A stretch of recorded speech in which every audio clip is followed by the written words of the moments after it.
Hello there, and you're very welcome to the League of Ireland Live's First Division podcast with myself, Jamie Moore. Thank you very much for joining me. If you're watching on YouTube, or if you're listening on Apple Podcasts, Spotify, Anchor, or wherever else you happen to get your podcast, thanks a million for jumping on. We're recording on Wednesday afternoon, but this podcast, of course, can be listened to wherever and wherever you are. So, again, thanks for coming on. Over the next hour or so, we are going to be joined by the Bray Wanderers chairman, Niall O'Driscoll, who I spoke to at the Carlisle grounds on Friday after their draw with Cobh Ramblers, just about hosting a game behind closed doors and the work that goes into it, and also if, there should be more fans allowed into the game.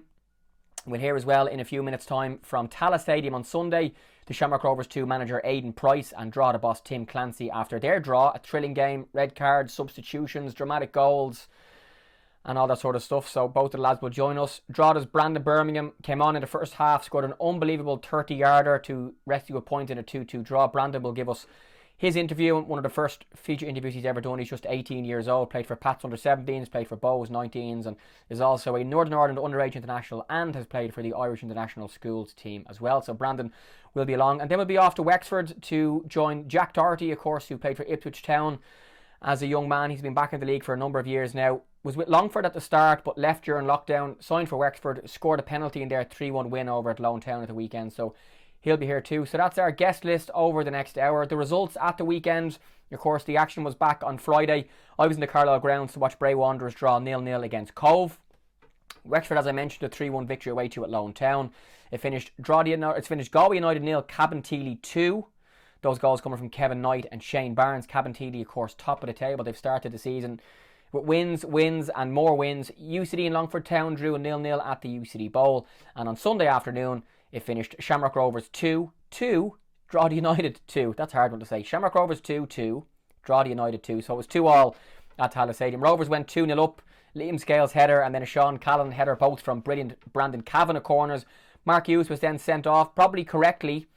Then Drogehda made a double substitution with Luke Heaney and Brandon Bermingham both coming on.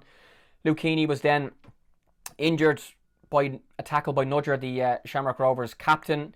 No malice, but it was probably a studs up through the ball. Ref missed it. No red card given. Luke Heaney had to hobble off injured. Mark Doyle then scored to make it 2-1. And then Brandon Bermingham scored in the 82nd minute. A brilliant strike to rescue a point for the Drogs. So they were the games that took place, of course, on Friday night and Sunday. There were games, midweek games as well on Monday. 2 matches. It finished Longford Town 0, Bray Wanderers 2. Down in Bishopsgate, Gary Shaw with the goals on 4 and 22 minutes. Brave kept 3 clean sheets in their 4 games so far, so a decent win for them after the point against Cobh on Friday. And the other game down in Galway finished Galway United 2, Athlone Town 2. Athlone were 1 up through Tainer Dogan, who of course is on loan from Dundalk. Mikey Place equalised just before the break for Galway. Adam Lennon then put Athlone 2-1 up, but Francelli Loma Boto, I think is how I pronounce his name, equalised for Galway with just 2 minutes remaining. So that leaves the league table. Cabinteely played 4-1-4 on 12 points. Drogheda, Bray and Longford, all chasing promotion and chasing the playoffs, have all played 4, are all on 7 points. Wexford on 5 points. UCD on 5. Cobh on 4. Galway have started the season quite poorly, just 3 points from their 4 games. Shamrock Rovers 2 on 2 points. And Athlone Town at the very bottom of the table with just 1 point from their 4 matches so far. The fixtures this coming weekend: 3 games on Friday, 2 on Saturday. Fridays are all 7:45 kickoffs. It's the Drogs against Bray, biggest game of the weekend, the United Park. UCD against Shamrock Rovers 2 at the UCD Bowl. And Wexford against league leaders Cabinteely down in Wexford Ferrycarrig Park. That's also at 7:45. The 2 games on Saturday at 7 o'clock. Cobh Ramblers against Galway United in St Colman's Park. And at 7:30, Bishopsgate will host Longford Town against Athlone Town. So they're the fixtures. So now over the next hour we're going to bring you the interviews. Firstly, we're off to the Carlisle grounds to chat to Niall O'Driscoll. This was before, of course, their away game against Longford on Monday. But that interview is more so just about behind closed doors football and being the host of that. We'll then move to Tallaght Stadium for chats with Aidan and Tim Clancy. Brandon Bermingham will join us then, followed by Jack Doherty of Wexford. And we'll recount the fixtures, remind you of them at the end of the podcast, and also give you info on live streams, because of course lots of the First Division clubs are doing their own live streams, so fair play to them. So enjoy League of Ireland Live's, the First Division podcast, and if you can, give a rating, a review, a retweet, a comment, an Instagram share, I would appreciate it. And hopefully you enjoy this week's podcast. So with the Bray chairman, Niall O'Driscoll. Niall, you've just hosted the first behind closed doors game here at the Carlisle grounds, a scoreless draw with Cobh. For you, how was the week, the planning, and how do you feel the night went? Well, sorry, I wanted 3 points first, so that's a little bit disappointing. But no, in fairness, for a 0-0 draw, it was a cracking game. You know, both teams probably coming back are a little bit rusty, and you can see that in it. Relation to the game, it's just good to be back. I know it's behind closed doors, but we've 200 people in the ground, 60, 70 supporters. By and large, I think we did a decent job getting to where we did today. I suppose what it really does is it focuses, the advantages of sport. That to me is the big thing. We've all been cooped up since last March. Everyone's getting out of the house now all of a sudden, and you can sort of see, people really want to come to games. That's real obvious. Even though we have 200 people here, they were enthusiastic. I even saw 5 or 6 Cobh. They made as much noise as 20 or 30. So, I think hopefully it's the start, and it's a short season now, as we all know, for 12 weeks. So I think the first division is going to be a goal between every single team in the 12 weeks. So you'll have exciting football. Who'll come through at the end? Yeah, we all want to get there, but the priority really this year is to get back and stay safe. There's no doubt about that. In terms of the behind closed doors thing for you, how did the organisation go and how do you feel it went? Because for me, at the match, it seemed to be very safe and very well done. Yeah, no, I think overall we've done a good job. And I haven't been to any other clubs, so I can't compare yet whether we're doing well or not. In terms of screening everybody a couple of days beforehand, crediting everybody coming through. Like, we knew everybody's contact details here, everybody's wristbanded in different colours depending on their activities, and now that'll present a bigger challenge when we get bigger numbers, but at the moment it's very manageable. And social distancing, in fairness, I'll give credit to the teams and the supporters have really been observant. I think the quality, that's good, but that's the new kind of normal we're in at the moment. And even simple things like your club are using the 2 dressing rooms in the main area and Cobh are across the far side, and that's something that lots of clubs have had to do because some dressing rooms just aren't big enough for everybody. Yeah, well, we're lucky in Bray, we've space. Yeah. So that's, a lot of clubs don't have the same luxury we have, so we're able to, give both teams enough space to operate in, and that has worked pretty well, and we'll just see how that evolves, as the crowds get bigger and as things, I suppose one of the big striking factors is the amount of extra work required for a normal game. So there's a lot of sort of paperwork and checking and all that during a week that isn't normal in a game. And when you're sort of predominantly a voluntary club, it's challenging. This week we saw a number of supporters. We're rotating the supporters we let in on season tickets. So we let in sort of 50 last week, now we let in 70 this week. But there's still another 300-400 are asking us when can they come. Yeah. So that sort of, now that'll be helped by live streaming. We're going to start streaming our home games from now on. So at least then, at worst, if you can't get here, at least you can see here, and that'll be sort of a plus. And lastly for you, we saw this week a lot of the GA clubs were asking the government to reassess the 200 at an outdoor event, and even Niall Martin, the Taoiseach, said he wasn't aware at the time that the 200 included players, staff, referees and media. What do you see as the next step? And I know there was lots of cases yesterday and stuff, but like the ground here, you could have had another couple of hundred here very easily and very safely. Yeah, well, we know we can fit, I think it's about 700 here under the 2 metre rule. Okay. I think it goes to about 1200 under the 1 metre rule. So there is an argument, if clubs observe it, that they should be allowed. But we're going to have to be guided by medical people at the end of the day. To me, if anybody is affected by COVID or it's hit their families, it puts a reality into this, and sometimes we tend to forget that when we play sport. Yeah. You know what I mean? There are people who have lost grandparents and stuff like that, and I've seen it on the underage setup where we have a number of parents who are vulnerable and can't come to games. So there is a reality about all of this. But hey, sport's good fun, and if we do it properly, there's no reason why we can't manage its return and enjoy. I think both the Premier League and the First Division this year actually will be probably more exciting than it's ever been, and despite all the pressures everyone's under, including the FAI, you know what I mean, I think it'll be better. No, thanks a million. And keep the faith. Now, I should have mentioned at the start of the podcast that we're going to chat to the Cobh Manager Stuart Ashton as well, and I totally forgot, so I caught up with Stuart after their scoreless draw against Bray at the Carlisle grounds on Friday. Of course, the first time they've had to travel such long distances on the bus with masks, and you'll hear at the end why the players weren't allowed to shower, how they're unhappy about that, and of course Cobh drew that game. They're going to be at home this coming Saturday for their first home game back, and there's no point in me bringing in the chat with Gary Cronin, the Bray manager, from after that game, because Bray have since played and won on Monday. But Cobh played Friday. They're not going to play again until Saturday. So here to chat with their manager, Stuart Ashton. So with the Cobh Manager Stuart Ashton, Stu, the first behind closed doors game for you guys, and you probably couldn't have picked a longer trip. So how do you feel it all went? Yeah, exactly. The closed doors, a strange one for everyone. All the COVID restrictions and everything. But again, the main one for everyone is getting back to playing, and that was the main thing tonight. We waited long enough. At times, uncertainty when we were going to start, fellas, training, etc. So tonight was about getting back into it.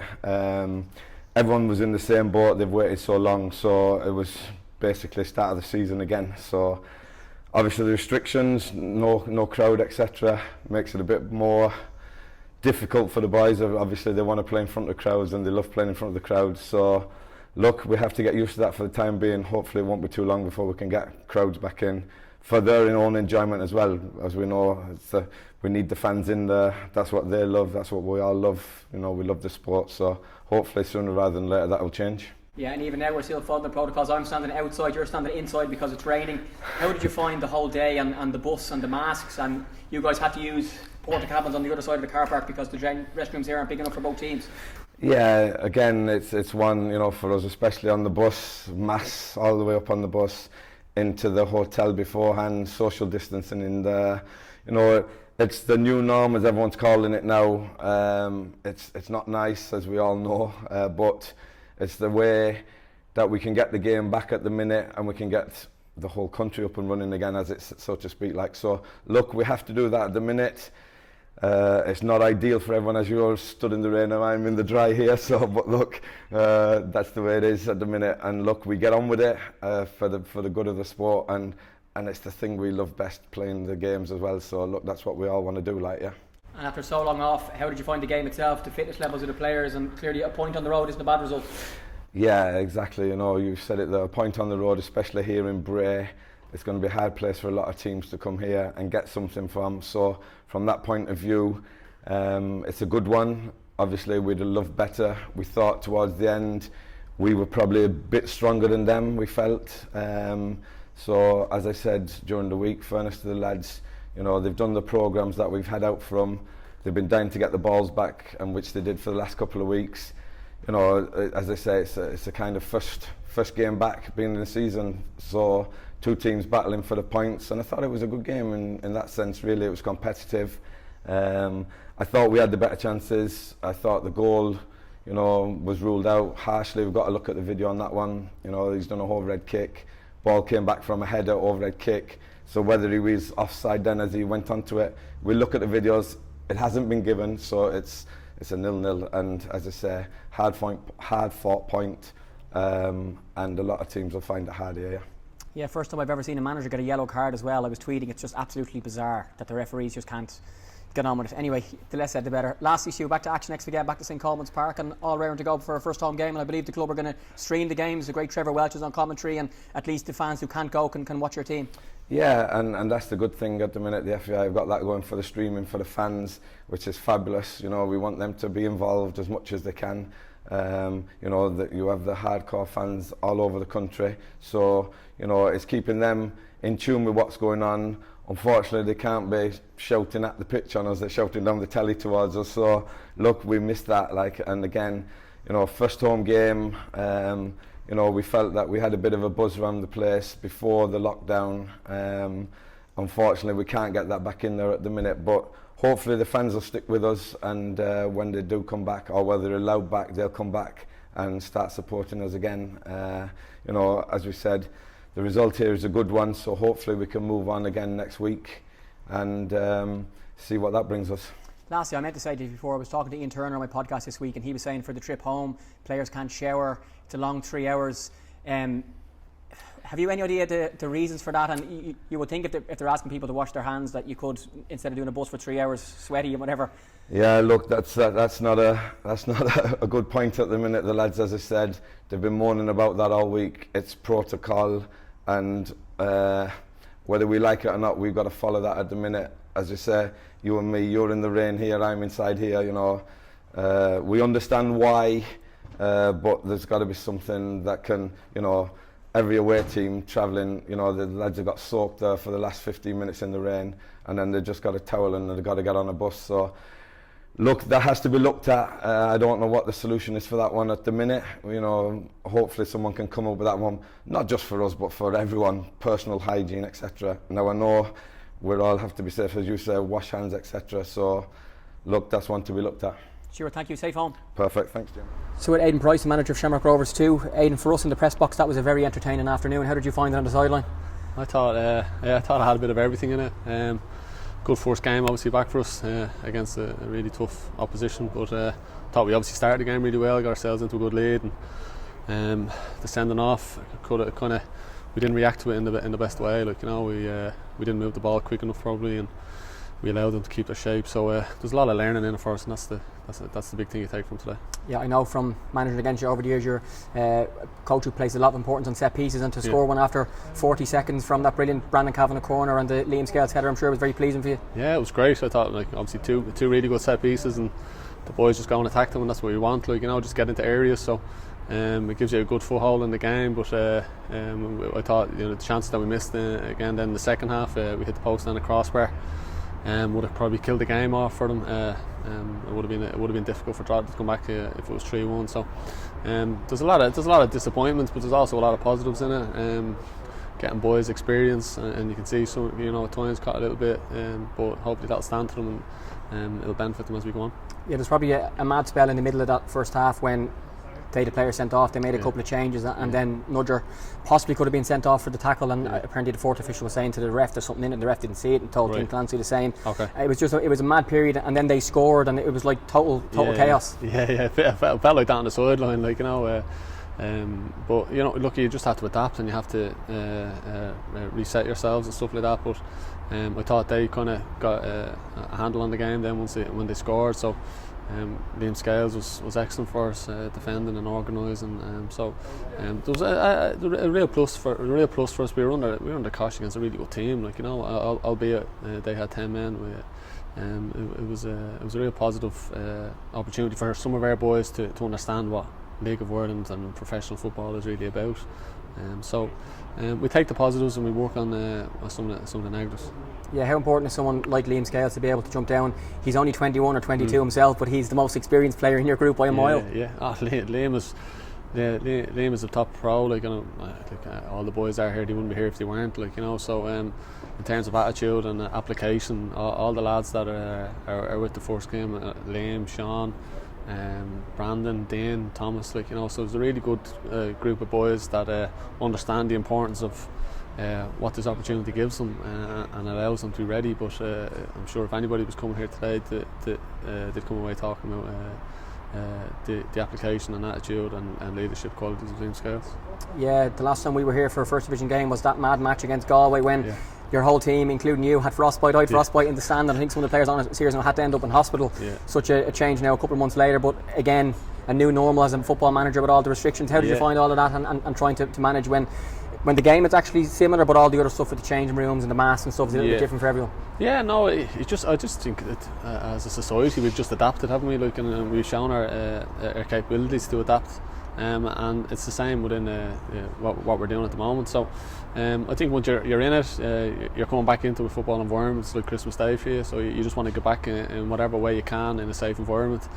So for us to get back playing Tallaght Stadium after what is it, like, for 5.5 months, is a real positive from today. So as we said, there's a lot of good stuff to take from it, a lot of stuff for us to work on, and just delighted to be back playing. Yeah, I watched UCD last week against St Pat's in a friendly, another good young team with some impressive young players, and you'll be against them at the UCD Bowl next weekend. Yeah, I watched myself here last week. They played against our first team, so real threat, real positive. Like any UCD team at any age, they play football and they're aggressive. So we seen that from them here last week. Andy has set the team up in that kind of way. So it's going to be a tough game for us. But it's another experience for our boys, and they have to recuperate and recharge the batteries after today, and look at the disappointments and how we can rectify them during the week. with the plans in place for UCD this week, next weekend. And lastly, how much are you enjoying the role yourself? Around 5 years ago, we were managing against each other in the first ever under-19 final here in the summer or the winter of 2015. Under 17s, of course. And then you moved up to the 19s, and then you moved to the 13s, and now you're managing the Shamrock Rovers 2 team. So your few years here has been interesting, and you've got to work with like the 12-year-olds all the way up to the senior boys. Yeah, it's been brilliant, because you know, when you speak of the time we had, like I remember our games against each other throughout that year. They were probably some of the best games that you still remember now. Like you know, and that final could have probably sung it away. And we had boys like Mark Travers, you know, kept us in the game that day, and now he's playing for Bournemouth and stuff. So, yeah, they're great times, and you're getting to work with boys that you have come out right up through the ranks, and you still have boys around it today, like Jordan Talon, Alex Dunn, all these players that Sean Callum played in the under-17s final that day. So it's a great opportunity for them and for me as well in my development, because I probably learned as much going back to do the 13s last year in going back to the basics and the real intricate bits of coaching and getting to work on that again. So it's been a real learning curve, and so many opportunities and positive reflections have gone onto it. So to have this opportunity now to get a walk around the first team and to be in a position to put out a competitive team in the first division while still working on the development of players from the Premier Division team, and as well from players from our academy, which I'm sure people come away from today and we'll see what we're trying to do is a real positive, and they'll come away looking at some of our young players, and hopefully there'll be some names that they'll remember in here for a long time to come. Aidan, thanks for your time. Well done. Thanks for your time. So with the Drogehda manager Tim Clancy, Tim, for us in the press box, it was an entertaining afternoon. What did you think of from the sideline? I thought it would be a very good game to watch. All right, yeah. Listen, we didn't start the game well from the very kick-off. 10 seconds in, Jimmy's tried to head it back to the keeper. Where just see yourselves into the game, and it was a sloppy start, and then Scale scores a good header, and that gave them a little footing in the game. They're a very good team. We've seen them play live in horrible conditions here against Galway, and they still got it down and passed it and played. And they've players that just drop into little difficult positions, and we were a little bit off it in the first half an hour, and we found ourselves 2-0 down and down to 10 men as well. So it was very difficult, and we tried to change it then and gave up a lot of possession and tried to sit off and counter on them. Mark Doyle's got an excellent goal just after the red card, which got us back into it. And then I was delighted with the second half. We didn't see a lot of the ball. We defended well, and when we did get it then, especially on the left hand side here with Conor Kane, we were really, really good, and he created a few chances, and we're happy to come away with a draw. Yeah, having had no football for so long, you could probably have packed as many incidents into that first half as any game in your career as player and manager, with the goals and the red card for your team, Luke Keeney coming on and going off after what looked like a tackle that at least should have been a free, if not more. I think it's a red card tackle, to be honest. Yeah.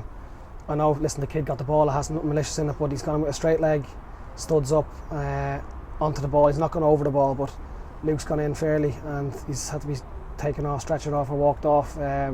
Probably his ligament damage in his knee, which is disappointing for us. Adriano, in fairness to him, I spoke to him at half time. He says, Tim, I must have missed it. My other thing is, I know Alan Carey, the fourth official, was saying to him in the microphone it's a bad one, and nothing was done. So listen, but that's it. I thought it was an easy decision to make, or one that possibly could have been made with us getting the red card, which rightly so. Sparky had a bad touch and he lunged in on Liam Scales, and he deserved to walk. So but no, listen, again, it's one of them ones where, because the kids make clean contact on the ball, possibly it wasn't seen. But no, how we reacted after that, then going down to 10 men, I thought we looked very fit as well, and we kept going right until the end. And Conor Kane ran about 70 yards with the ball and put a ball in the back post, and Brandon Bermingham was only a couple of inches away from maybe winning the game for us. So all in all, we're probably delighted with a point, and Rovers had a few chances to hit the post and the crossbar, and possibly should have won the game as well, with a little bit of more composure maybe in the final pass. And but no, we go away from here, keeps a bit of momentum going for us, and we're happy enough. Yeah, I've seen Brandon Bermingham score a few of those in his time with me at Pats and at the Bows 19s, but to come on when he did in the first half and literally lash that ball right into the top corner was a fantastic strike for a young player. Yeah, he's under 19, and I said it to him there, a little bit frustrating, because just before that he's got it on the edge of the box, he's shifted it, and he's tried to go down and win a free kick, and he tried to con the referee, and we had words and told him that's not what we want, just shift it and get a strike away. And then 2 seconds later he gets it, shifts it out with his right foot, and he's absolutely rifled into the top corner from about 25 yards. But he's capable of that. He's been excellent since he's come in pre-season, and he's come back after the lockdown in really good condition, and he's improving more and more, and especially making an impact like that when he comes on, it'll be hard to leave him out. How did you find managing in the new normal and the way that all the regulations have to happen with the subs in the stand, and I'm not sure what you guys had to do inside with the change rooms and all that type of stuff? It is what it is, Jamie. Rovers had it well organised here, in fairness. They've all the seating marked out, and the dressing rooms are plenty big in there, so that was fine. Listen, it is what it is. I'm pleased though that having been 2-0 down and with two under-19s coming onto the pitch in Brandon Bermingham and James Clark, and I thought the team were absolutely excellent, and they were pivotal in us coming back from 2 goals down to getting a draw out again. And lastly, back to United Park next Friday to host Bray, an interesting one. I watched them myself on Friday. They played quite well against Cobh, and it's an important match, I'm sure, for both teams. Yeah, very important. It'll be a difficult one. I'll go down and watch them tomorrow in Longford, hopefully. I'll get to look at them myself, and again, we prepare the best we can this week, and there'll be a few sore bodies and tired bodies in there now, but we'll rest them up and give them the adequate stuff that they need between now and Friday, and we'll go again Friday. Tim, thanks a million. Well done. No worries, Jay. So you're watching and listening to League of Ireland Lives with myself, Jamie Moore, another First Division episode, and on the line now is Drogheda United striker Brandon Bermingham. Bran, good afternoon. How are you? I'm good, Jamie. How are you? Yeah, I'm great. Thank you, Brandon, very much. And I was in Tallaght Stadium on Sunday to watch you score an unbelievable 30-yarder to rescue a point for your team in what was a crazy game at Tallaght Stadium. You might talk us through, for those who weren't there, the game, the subs, the red cards, and your great goal. Yeah, it was a good game, to be fair. Like, obviously, we were 2-0 down inside 20 minutes, I think, and a man sent off. So I think Tim made a few changes. He brought me and Luke Heaney on. Luke Heaney went off, unfortunately. And then Doyle got one back just before half-time, which gave us a bit of belief going into the second half. And then obviously I popped up with that strike, which was a great moment for me. My first goal for the club and first goal in the league, which was 2-2. And then they hit the bar and the post. And then I could have got a winner in the last minute when Conor Kane crossed it. But that was it. Yeah, it was an entertaining game. Yes, and we heard from Tim Clancy and Aidan Price, the managers, just a couple of minutes ago. So, Brandon, let's talk about your goal. And thankfully, I've been allowed by Drogheda United to use the clip, so it'll be on the screen now for those who are watching and haven't seen it. Talk us through it. Yeah, I just beforehand, Tim was given out to me and for going down too easily, for not getting a shot away as well, for getting out of my feet and shooting. So next time I got the ball, Jack Doherty played it into me, centre of the pitch, and I just turned, got a bit of room and took a touch and then just let fly, and it went into the top corner. So how soon did you know it was in, and when did you make the choice that you were going to smash it? Well, I think straight away I knew it was in. Just when I left my foot and then I saw it heading towards the top corner, I was like, oh, this is a good strike. Like, but as soon as I got turned there, I knew I was just going to smack it. And was what the manager had said to you a couple of minutes previously about wanting you to shoot in your head when you got that ball? It was a great pass by Jack Doherty. The referee thankfully jumped out of the way and the space just opened up for you to have a go. Yeah, because it's something I like to do in training as well, like just shift the ball and get a shot away. So I just thought, why not do it in the game? So obviously it worked out. Tell me about the celebrations and the famous knee slide, which you've been quite known for to be doing across your career, scoring goals. No, I couldn't whip out the knee slide in this game, unfortunately. Maybe if it was the winner, but obviously it was still 2-2 in the game and there was 10 minutes left, so I just thought we could have got another goal. So I had to hold the knee slide in and just get back to the halfway line as quick as possible. Why did I think I saw a photo on the Drogehda Facebook page of you doing a knee slide in Tallaght? I mustn't have. Nah, that obviously didn't happen. No, I must be going absolutely mad because I thought I saw that, but I didn't. So celebrations, you scored the goal, but of course you guys had 10 men. You're looking to try and restart the season with points, so it was just a quick celebration, grab the ball and jump back and try and get a winner, which you nearly did. Yeah, we almost grabbed the winner there, and I think it was the 90. It was late in stoppage time anyway. Conor Kane broke from 60, 70 yards down the line, whipped in a great ball, and I was arriving at the back post, but just missed it, unfortunately, and hit off the defender. Yeah, what did the manager say to you afterwards? Because I'm sure he was very proud of you and he knows the importance of the goal. Yeah, Tim and the staff were delighted with me. Obviously coming on and then making the impact. So that's what I just have to keep doing when I get given my chance. Just keep working and trying to infect the game. Yeah, because when I saw yourself and Luke being spoken about to come on, it was like 25, 30 minutes in and 2-0 down. And I think you guys were actually on the sideline when the red card happened. So it was a mental few minutes for everybody involved, really. Yeah, obviously Mark Hughes got sent off.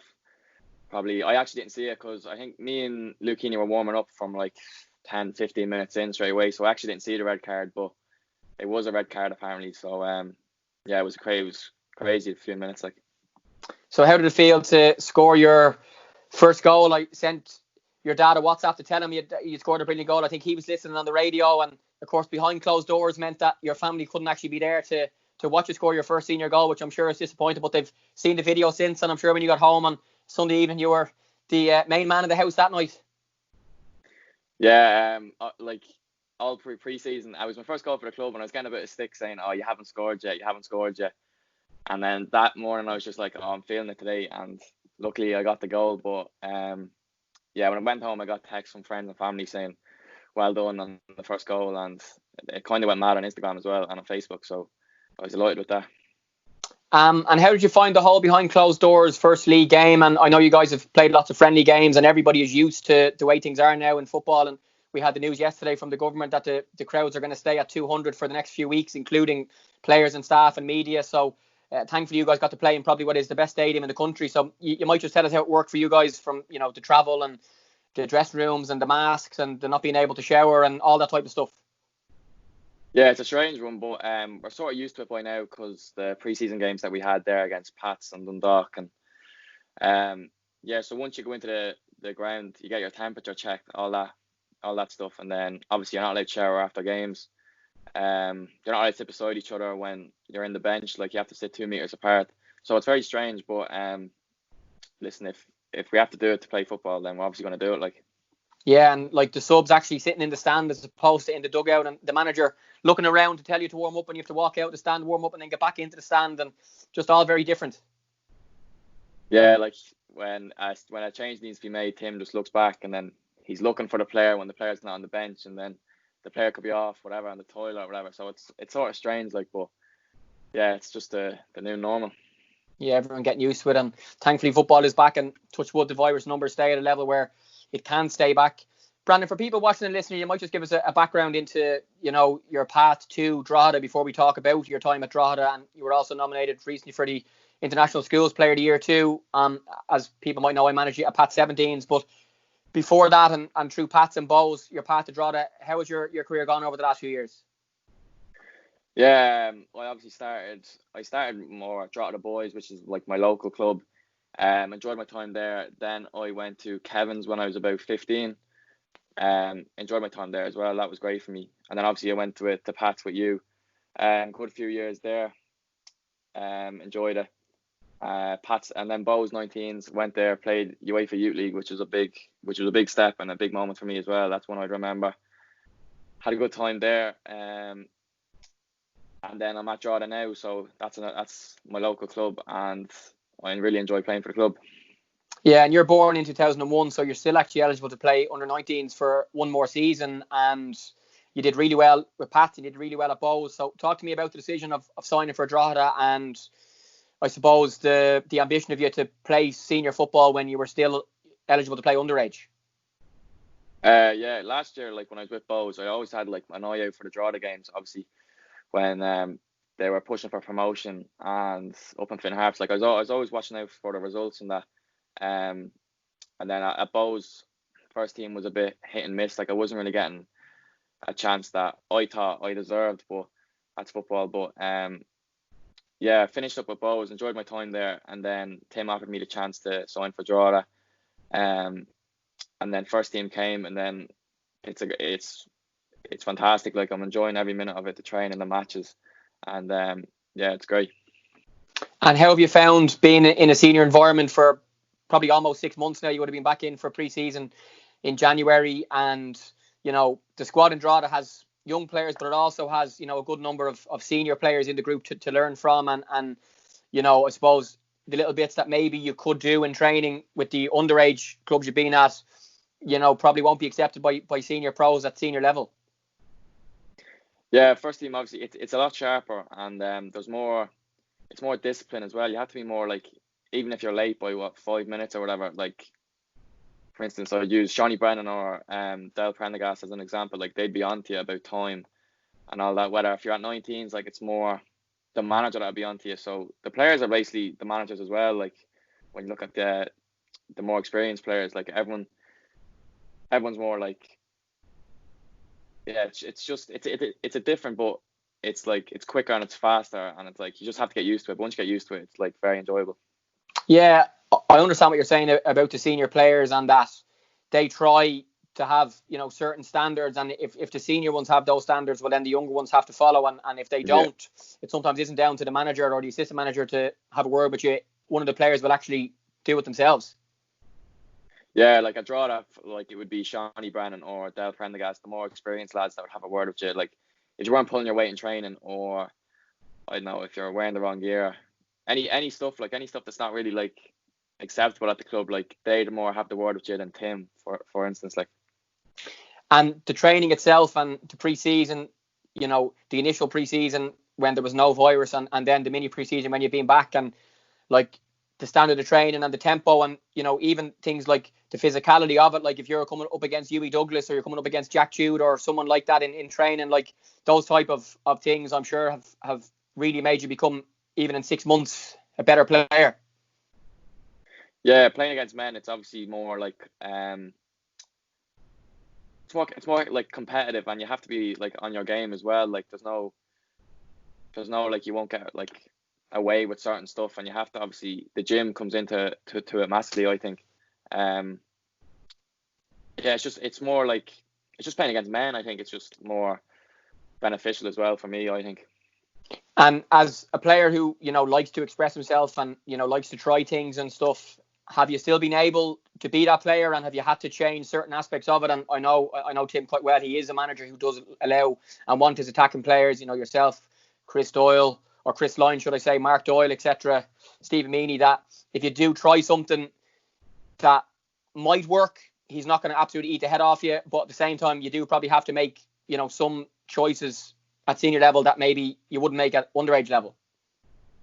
Yeah, like, for me, obviously I've been on the wing the last few games, and I've been trying to work on like defensive stuff, because it's not really like my main position, I'd say. Like, so it's working on the defensive side, but when you're in the final third, he'd let you express yourself and just do what you do in training and all that. So like, there's no real, you have to play some certain way, you have to do that, do this. But yeah, it's just more express yourself in the final third as an attacker. Yeah, and tell me about training and playing with Chris Lyons, who in my opinion is one of the best strikers, not just in the first division but in the country. He's so good in the box, he's so clever with how he wins fouls. He's a player who probably had options to go to the Premier Division in the off season and sign back for Drogheda, because he enjoyed so much playing under Tim, and he's someone who's only in his mid-20s, but someone I'm sure who you can definitely learn from. Yeah, obviously you've seen last year, Chrissy. Last year's where I really seen him, and I was like, he's a player, like, because his record and the interest he's gotten from other clubs as well. Like, but you see in training his hold up, and he draws players and then wins a foul for the team, and it's hard work as well. Even when he doesn't score a goal or whatever, he's still put in a shift, and like, yeah, he's just like, it's good to like watch him in training and in matches and prepare for games, and then like just see what he does, and hopefully like you like feed off that, if you get me. Yeah, and for you, like, you would have been in and around the Pats first team for training sessions when you were 16 and 17. I know you would have done some sessions with the Bows first team as well. How have they compared to being in with Drogheda and like full time as such, and also, how much did you know about the first division before you were in it, and how has that been? How have you found it? I know it's only one game in the last number of months, but like, when you're a young player at other clubs, maybe you wouldn't focus too much on other teams or other divisions. So how have you found all of that to transition from Pats to Bows to Drogheda's first team and into the first division? Yeah, Pats, obviously I was up at the first team a bit with Liam Buckley for a bit, and that was like a new experience for me, playing with men, and that's when I really thought, like, this is the level you kind of want to be playing at. And then at Bows, I was up at the first team a bit, was on the bench for a few games. The Premier Division, yeah, it's the level that you want to be playing at eventually. And then when I came to Drogheda, just being around the first team environment, and it's about results. Like under 19s be more, under 17s, under 19s about how you play, but once you go in the first team, it's about results, and that's just something you have to get used to. And then obviously, last year when I was at Bowes, I kept an eye in the first division to see how Drogheda were doing. Yeah. Whether they'd be in the Premier or the first division at the end of the season, and then obviously they're in the first division, so that's where I'm playing now. Yeah, I'm back to United Park on Friday to play Bray, which is a big match for both teams. Bray have had a couple of games this week. I was at their match on Friday when they drew with Cobh, and they had a really good win in Longford on Monday. And again, I'm sure you're both looking to try and either get promoted automatically and catch Cabinteely or make the playoffs. So what's your thoughts on that game and being back in United Park? Yeah, being back in United Park should be great, to be honest. I know it's without the fans, but it'll still be great because it's a great pitch and a great stadium, I think. But Bray bet Longford there 2-0, so they're not going to be a pushover by any sorts. Like, both teams need the 3 points to catch Cabo, obviously. So it'll be an entertaining game anyway. You're looking forward to seeing you against your former Pats teammate Brian Maher, who's kept 3 clean sheets in his 4 games for Bray. So you'll be trying to outdo him, and if you are picked on Friday, get a goal against your old captain. Yeah, that'll be the main thing. Obviously, if I get picked to start, or whether it's come off the bench, I'd still be looking to make an impact in the game, whether it be an assist or a goal. But I'm always looking to get on the score sheet, and then especially against Brian, that would be it'd be a sweet one. And lastly, Bran, just international wise, I mentioned at the start that you were nominated for the Irish Schools Player of the Year this season for last season, and you're in Ireland, or you're Northern Ireland under 17 international as well. Your dad's from Belfast, so you might just give people an overview again as a young player who will hopefully progress in this league through your underage international career, both at country level and at schools level.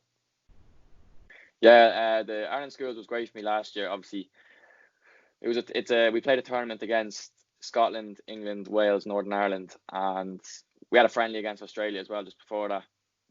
It was a great experience for me. With 5 goals in 5 games, like I really enjoyed it. Like, and then being nominated for the Player of the Year was obviously fantastic as well.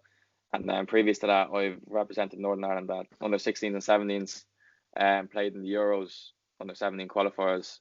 It's just great. The international setup's just great to play in.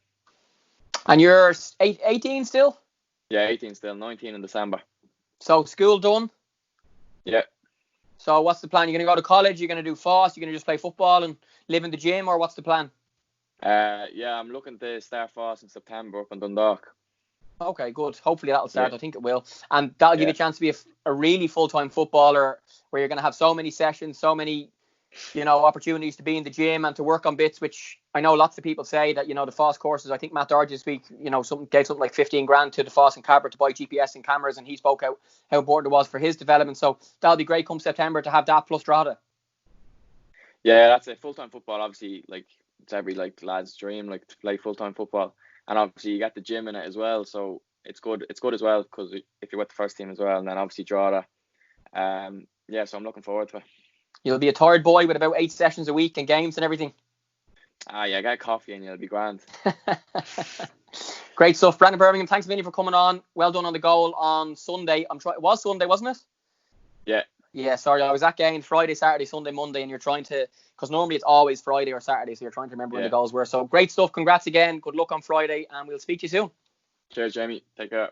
So you're watching and listening to the League of Ireland Live's First Division podcast with myself, Jamie Moore, and I'm very happy to welcome Wexford FC attacker Jack Doherty to the show. Jack, good afternoon. How are you? Not too bad, Jamie, and yourself? I'm very good, thank you. Thanks a million for jumping on. And of course, you're quite a happy boy after the weekend. You scored a penalty in a 3-1 victory away to Athlone in the opening night back, and of course your first game for Wexford since signing in the window. So how was the game, and how does it feel to be playing for the Wexford FC? Yeah, it's good to be back, sure. Great to see the familiar faces again, So, look, it wasn't the best of games. It was scrappy enough, but it was one of them games you just have to grind it out and get to 3 points, really, Tell me about the penalty, because you've been known across your career to be quite a good penalty taker, but I'm sure a few minutes into your return to the league and the whistle is blown and you're stepping up after 5 months off. What were you thinking? Yeah, it was only before the game. Brian just said to me, "You on penalties again?" I was like, "Yeah, definitely." So. But I wasn't really expecting to get a penalty that quick. But look, when I'd be confident enough to take penalties, that's I like the pressure sometimes. And look, I was happy that it went in really, and the keeper went the other side. Now, apart from the obvious scoring, what are the keys to being a good penalty taker for you? For me, really, it's just know where you're going. I always know where I want to go, like, and just put it as hard as you can really into that corner and keep it as low as you can. Because if you give the keeper a chance, like, you know, it's the hard thing mentally to take penalties. But if you're confident in taking them, just pick your spot and put the ball in there. And if he makes a good save, there's nothing you can really do, you know. Yeah, because we've seen recently, you know, some players and they're doing their stumble, and it's like, oh my God, are they waiting for the keeper? If the keeper doesn't move, it's like a game of like me against you, and it's like a mental thing for you. Like, what are you thinking when are you trying to assess where the keeper might go, or is, you know, if your side is the bottom left, you're going there no matter what the keeper might do? Yeah, no, I tried to give the keeper the eyes before I put the ball down. You know, I'd be always looking in kind of a spot where I think I want the keeper to go, and I try to go to the other side. You know, I try to slow myself down, but you see the likes of that Fernandez, the way he takes it. I don't know how he takes him like that, the little jump, and he slots it in the other corner. Like, if I missed that, like, I'd be livid with myself. You know, I just try to give him the eyes and try to go to the opposite side. You know, and if he goes the right way and saves it, and it's a good save, there's nothing really you can do. Like, you just credit the keeper in that situation. You know. Yeah, that goal put yourselves 1-0 up. Ronan Manning equalised for Athlone, and then 2 from Kaleem Simon on 60 and 75 secured the victory. So, how was the game? I've seen the highlights, and in fairness to Wexford, their social media is really good. I watched a couple of post-match interviews, and it seemed to be quite a good performance, even though I'm sure after so long off, you were just anxious to just get any sort of a win you could. Yeah, no, it's a long layoff, you know, and to be fair, we're just happy to get football back, really, you know, and like, it was a good performance. We done the right things, you know. We were kind of, with the goal to give away, was kind of sloppy enough, you know. Straight after we scored, kind of conceded the goal not too long after, but we kind of dug deep and got back into it then in the second half and just kicked on, really, you know. We had a good few chances too, you know. It could have been even more, like, really, you know. And how did you find the whole behind closed doors? And I know Athlone wouldn't generally be known to be getting massive crowds anyway, but I think they let maybe 50 or 60 supporters in, and I'm not sure if you guys went by bus or went by car, and you've got all these having to wear masks and not being allowed to shower and having to maybe use 2 changing rooms depending on how big the changing room is and all that type of thing. Very different. Yeah, it was. We had to use 2 changing rooms, and it was kind of hard for, like, the starting 11 just stayed in 1 changing room, and he had to put the others into another changing room, which is kind of, it's wrong, really, you know. You want everyone in there together, but you have to do what the guidelines tell you to do, you know, and it's kind of tough then travelling up there, and you're not allowed to have a shower after the game or stuff like that, you know. It's kind of tough that way, like. But look, once you get playing the game, you don't really realise it after that, you know. You just kind of get on with the match, and just really the start is the hard thing, you know, coming in and you see people wearing masks and they're checking their temperature and they're writing down, if you're not on the list, you're not allowed in, you know, that kind of way. So it's tough that way, like, you know. And in terms of, like, the team talk from the manager and having to have 2 changing rooms, and, you know, having read the rules, there was different things about the team talk has to be done outdoors. It can only be 10 minutes. And was it the starting 10 in one dressing room, the subs in the other? And how did all that work? Yeah, I think we kind of do it, like, on the Wednesday. When we train on a Wednesday, if we're playing on a Friday, he tries to do most of it on the training ground on the Wednesday to know where, like, what to expect from people, and to know, do your set pieces and stuff like that in the training ground. But yeah, it's kind of tough that way. We had to kind of keep the starting 10 in one dressing room and the rest of the subs and that in the other change room, you know. So it wasn't kind of nice that way to see the subs kind of go into another dressing room. It wasn't, you know, you want everyone kind of in the same dressing room and that atmosphere before the game, you know. Yeah, and of course the club announced that you'd signed, you know, not too long before the game and stuff. And I know you originally with Longford towards the start of the season, and I know from speaking to you just in the break that you decided to leave Longford due to, you know, reasons of travel and work and where the training venue was. So you might just talk us through kind of from when you signed for Longford at the start of the season through lockdown, and now that you're playing for a different club in the same division. Yeah, it was tough, really. I kind of got on well, but I like Darrell and the way he plays, and it kind of suited the way I play, you know. It's all technical and ball and that, but for personal reasons, I decided to come back to Wexford. It's closer to me and it's less travelling for me and that, you know. So I kind of, if you're not like, you have to be kind of happy in yourself too, and do what's right for you as well, you know. And you have to start playing your best football when you're most happiest, you know. So I decided to do that for me, and look, hopefully it works out, you know. Yeah, and it's something as simple as the Longford training ground went from being on one side of Dublin to the other side of Dublin, and you Yeah. coming from the country, that just made a difference, and it would have added probably 2 extra hours onto your day and your commute and stuff, which, you know, in the League of Ireland, things are never simple, and something like that made a big difference to you. Yeah, it is. It's not hard. It's not easy, you know. It's for people, like for the Dublin boys, like it's easier for them. They're travelling, but if they had to go to a club where it's further away from the country, they know how tough it is. Then, you know, it's not easy, like travelling up there on your own, and like you can't. All you're doing is listen to the same stuff on the radio all the time. You know, you're trying to think of different things to put on the whole time. I listen to a few podcasts and stuff like that, but there's only so much of that you can listen to. Like, and look, I just found that for me it was best to come back closer, like, and see what happens then, you know. Yeah, and I know even things like being in the car for the extra hour might impact how you train, and then you're an extra hour coming home that evening. That impacts possibly your sleep, the time you're getting to bed, the time you're getting up the next morning to go to work and to get ready for the next day. Like, yeah, it's tough. Like, I wasn't getting home till nearly 12:30, 1:45, because you'd have to stop off and get a bite to eat because you'd be starving after training, you know. And you're kind of, when you get out of the car, your legs you're tired, like, you know, from mentally drained from trying to keep your eyes on the road and stuff like that, you know. It's not easy, like, and then trying to get out and give your best in training, and some nights you mightn't feel up to it, like, you know, you'd be just drained and you're still trying to push yourself. But look, it is what it is, really, you know. You kind of have to get on with it and see how it goes, you know. and when you left Longford, then did you know you were going to try and sign for another club, or were you going to go back to play local football? Because I know, you know, across your career you've been with your local club a couple of times in interim periods, coming home from England and that sort of stuff.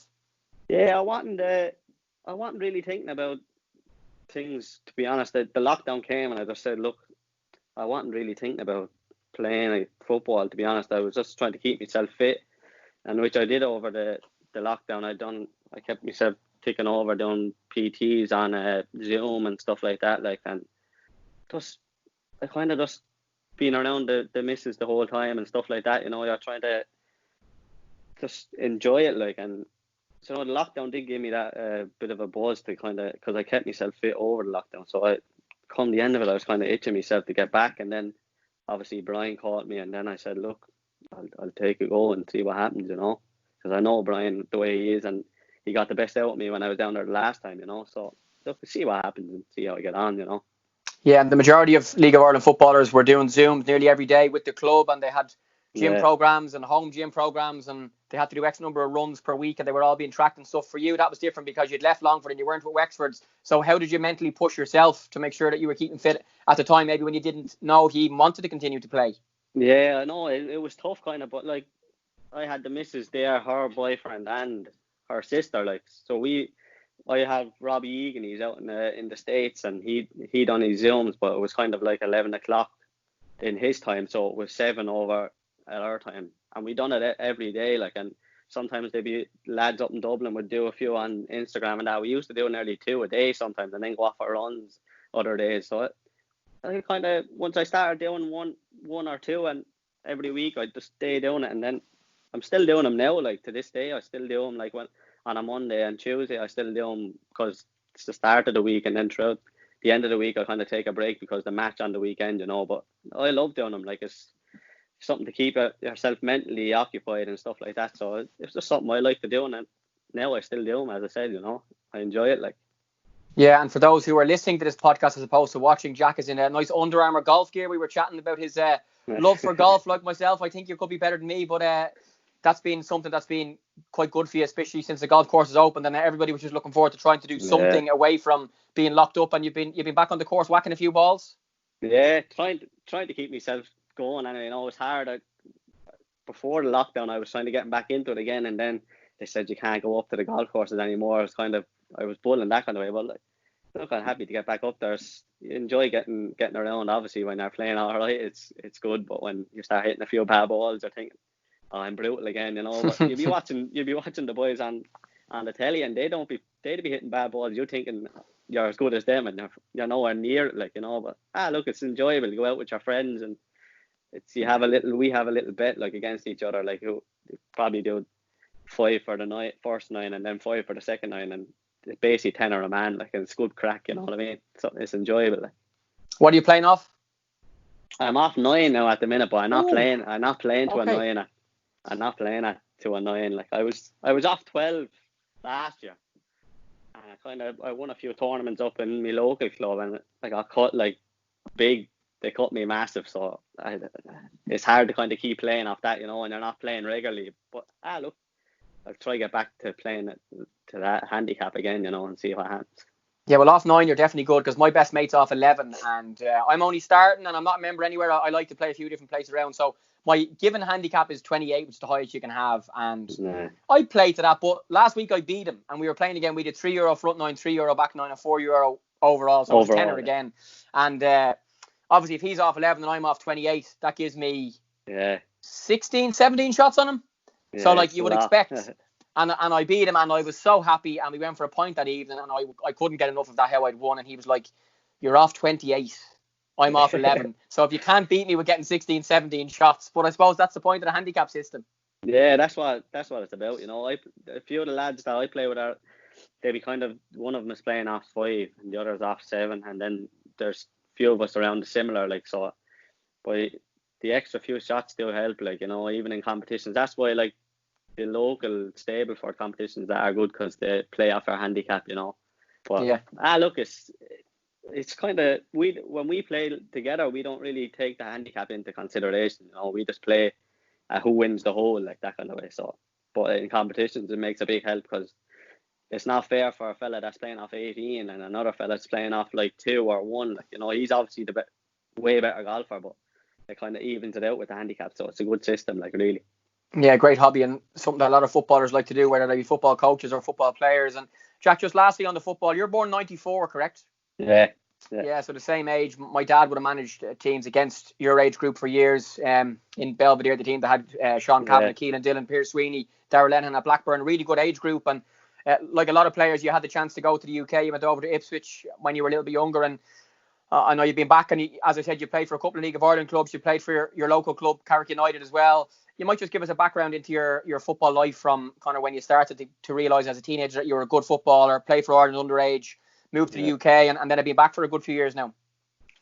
Yeah, it was something like I was on a few trials and that after the Kennedy Cup, you know, and as a when you start hearing teams are after you and stuff like that, it's kind of, you have to be buzzing, like, you know. I went on a few trials and I done all right, like, you know, and I actually, when I first went to Ipswich, I was supposed to get offered a contract when I first went over. I think I was only 15 at the time, and they declined me. Like, they said no at the time. They wasn't taking on anyone, and they said no to me. And I was I remember going home, I was upset, like, and I was in the room. My father came up to me, like, and I was crying to him and everything, you know. And he said, look, just keep going, and you never know what happened again. And then 2 years later, Ipswich wanted me to go up to Carton House on a trial. So I went up and I was with the first team, and I done well. Like, they said to me near the end, I said, "You just pack your bags, you're going home." Like, and I was like, "What's going on here?" Like, and then 2 days later, they ring and say, "We want you over in 10 days." So it's kind of a quick turnaround, and they wanted to sign me. So I was delighted.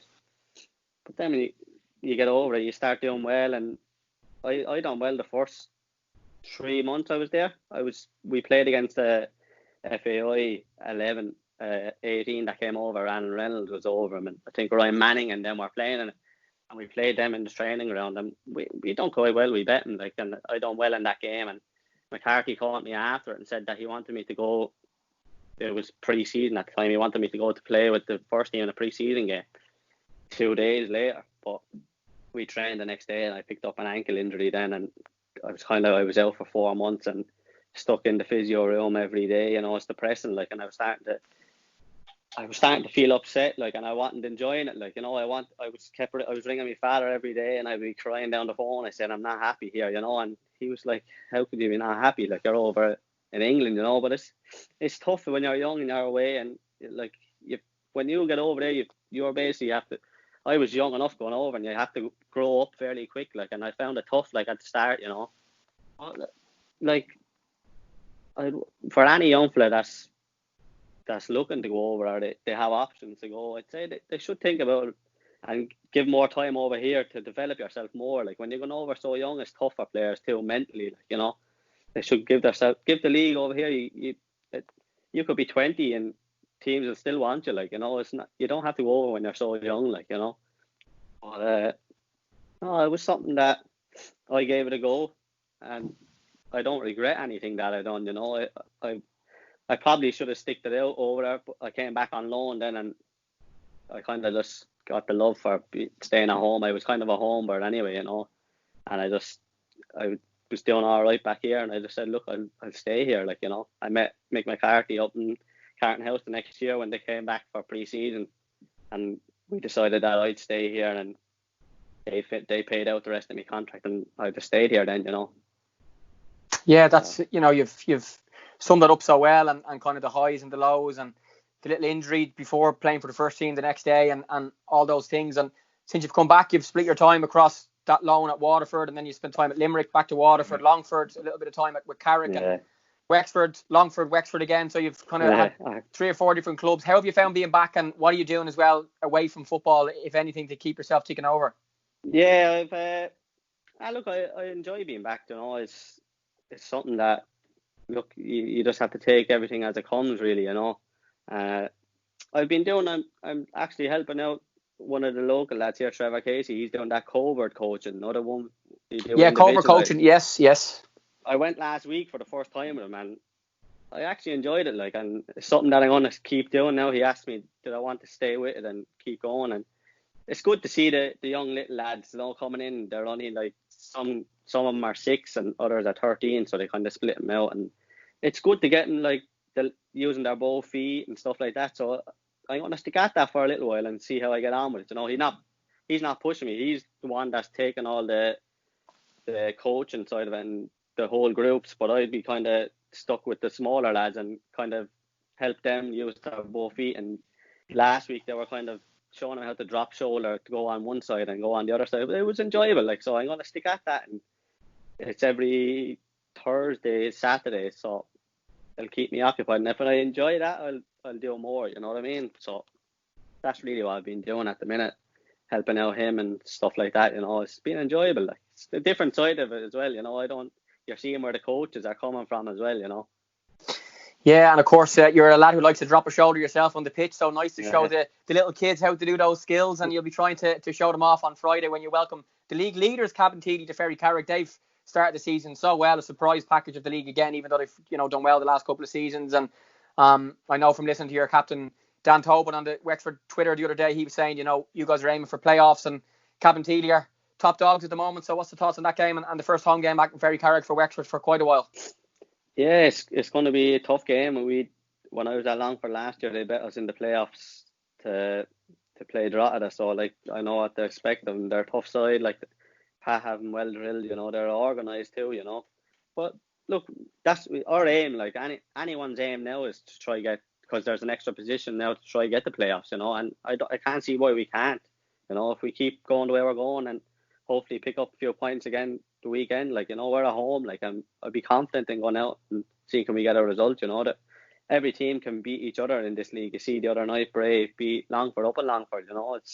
It's a tough league, and our ambitions is to get the playoffs and see how we get on, and if we get to the playoffs, it'll be a good achievement this year.